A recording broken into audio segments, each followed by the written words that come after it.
9. ročník Open Days sa konal v dňoch 10. až 13. októbra a pozostával z viac ako 100 workshopov a debát, na ktorých sa podieľalo takmer 4800 účastníkov. Medzi 206 oficiálnymi partnermi Európskeho týždňa regiónov a miest boli aj 4 slovenské kraje vrátane Trenčianskeho. V 1. októbrový týždeň už tradične v Bruseli prebieha podujatie Open Days, týždeň otvorených dverí, ktoré organizuje Výbor regiónov v spolupráci s Európskou komisiou. V rámci rôznych partnerských zoskupení tu regióny prezentujú projekty realizované z prostriedkov Európskej únie. Trenčiansky samosprávny kraj je oficiálnym partnerom podujatia Open Days už po 7. krát. Tento rok prezentoval v Bruseli úspešný projekt v oblasti kultúry, ktorý realizovalo regionálne kultúrne centrum v Prievidzi. Predstavili sme projekt cezhraničnej spolupráce Tvorivé dialógy tradícií cez hranicu, kde je zameraný na zachovanie, oživenie a popularizáciu tradičných typov ľudových remesiel. Je venovaný osobitne takým 3 veľkým skupinám remesiel. V prvej etape sa venoval výrobcom ľudových hudobných nástrojov, v druhej etape keramikárom a v tretej etape je projekt zameraný na výrobu z prútia, šúpolia a ďalších prírodných materiálov. Cieľom je predstaviť tieto remeslá v čo najširšom okruhu podujatí širokej verejnosti. Či už cez Dni majstrov, ktoré robíme v Bojniciach po 2 dní na rozhraní apríla a mája, cez sympózia týchto ľudových umelcov, ich prezentáciu na folklórnych festivaloch, ale i putovných výstavách, ktoré putovali a ešte budú putovať medzi všetkými partnermi projektu. Z vašej prezentácie som videl, že sa veľmi zapájate najmä do tvorby miestnych aktivít na záchranu kultúrneho dedičstva. Motivovať ľudí, aby chránili tradície a toto bohatstvo je častokrát oveľa viac ako niečo hmotné. A to sme u vás mohli vidieť. Veľa starostlivosti a úsilia pre rozvoj miestnej kultúry. Projekt cezhraničnej spolupráce predstavila riaditeľka regionálneho kultúrneho centra v Prievidzi v rámci workshopu, ktorý bol zameraný na oblasť kultúry a zachovávanie kultúrneho dedičstva. Tento workshop pod názvom Európa tradícií považujem za veľmi dôležitý. Spája regióny, ktoré sa zaujímajú o kultúrne bohatstvo a jeho rozvoj. A sme veľmi radi, že môžeme Európskej komisii ukázať, aký veľký potenciál sa skrýva v tomto dedičstve, najmä pre rozvoj menej osídlených regiónov. Toto je viac ako lobbying. Je to spoločný projekt, ktorého cieľom je vytvorenie väčšej európskej siete.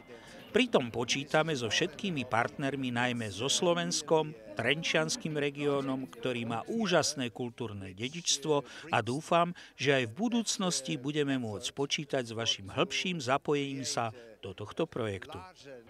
Workshop pripravilo partnerské zoskupenie regiónov z 10 krajín a jedným z jeho dôležitých partnerov bol aj taliansky región Veneto, ktorý prezentoval projekt zameraný skôr na záchranu hmotného kultúrneho dedičstva. Je pre nás dôležité pozerať na našu históriu, naše tradície, naše dedičstvo, nie s nostalgiou, ale s výhľadom na budúcnosť, čo nám toto dedičstvo môže priniesť, aký pokrok ekonomický či sociálny. Náš projekt je zameraný na záchranu paladiánskych víl z 15. storočia, ktorým je architektúra v našom regióne charakteristická a naším cieľom je získať aj ďalších partnerov v Európe, ktorí majú podobné dedičstvo ako my a ktorí by nám pomáhali toto dedičstvo so zameraním na ekonomický rozvoj regiónov a podporu turizmu propagovať. Trenčiansky samosprávny kraj sa už v minulosti zapojil do významných projektov a partnerských zoskupení. S regiónom Veneto spája aj ďalší projekt s názvom OZAIS, v ktorom náš región reprezentuje rozvojová agentúra Trenčianskeho samosprávneho kraja.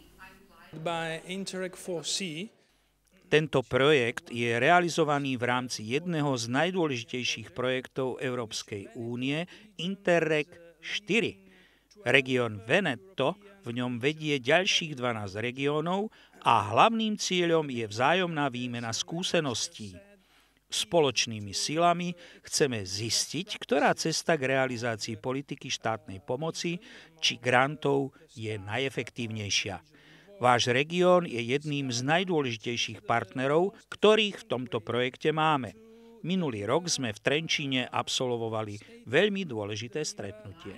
Na workshope v Bruseli nás každý rok reprezentujú zástupcovia inštitúcií v zriaďovateľskej pôsobnosti Trenčianskeho samosprávneho kraja. Pre väčšinu z nich je to prvá návšteva Bruselu, mesta kontrastov. Nie je až taký vzdialený od tohto momentu, ako som si doteraz myslela. Je to mesto ako každé iné. Prekvapila ma naozaj, alebo poprvý raz som si naživo prežila ten mix všetkých tých kultúr, jazykov, národov. Takže to bolo pre mňa na tom Bruseli také nové. Delegáciu Trenčianskeho samosprávneho kraja po tomto multikultúrnom meste tradične sprevádza jeho zástupkyňa, ktorá od 1. januára tohto roku pôsobí v nových priestoroch. Nová kancelária Trenčianskeho samosprávneho kraja v Bruseli sa nachádza neďaleko Európskeho parlamentu. V tejto budove pôsobia od začiatku roka okrem nášho aj zastúpenia ďalších 3 slovenských krajov. Dôvodom bolo ekonomickejšie, hospodárnejšie využitie verejných zdrojov, ako aj fakt, že v pôvodnom Dome slovenských regiónov z 8 krajov sme fungovali vlastne viac menej len 5 a títo 5 sme sa aj presunuli do nových priestorov, hoci tu v sídle Domu európskych municipalít a regiónov sme len 4. Trenčiansky kraj, Prešovský, Košický a Nitriansky. Bratislava má zastúpenie v inej časti Bruselu. Je to poloha pre nás výhodnejšia, strategickejšia. Neďaleko nás sídlia napríklad české regióny alebo švédske zastúpenia, regionálne, talianske, chorvátske, srbské sú v našej blízkosti. A rovnako faktom aj dôležitým pre nás bolo to, že v tomto dome sídlia zastúpenia európskych municipalít, regiónov, asociácie.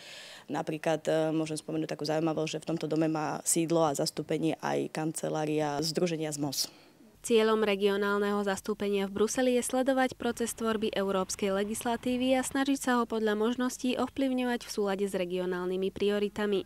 Okrem toho poskytuje informácie o európskych fondoch, prebiehajúcich programoch a možnostiach partnerstva nielen delegáciám z nášho kraja, ktorých je počas roka neúrekom, ale aj bežným občanom, ktorí majú záujem dozvedieť sa niečo viac o fungovaní Európskej únie.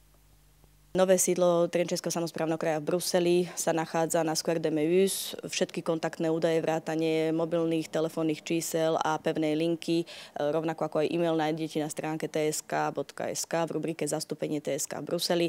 Jednou takou novinkou je od minulého roka využívanie telefónneho čísla internetového. To značí, že občania Slovenskej republiky volajú k nám do Bruselu, ako keby volali do Trenčína na pevnú linku.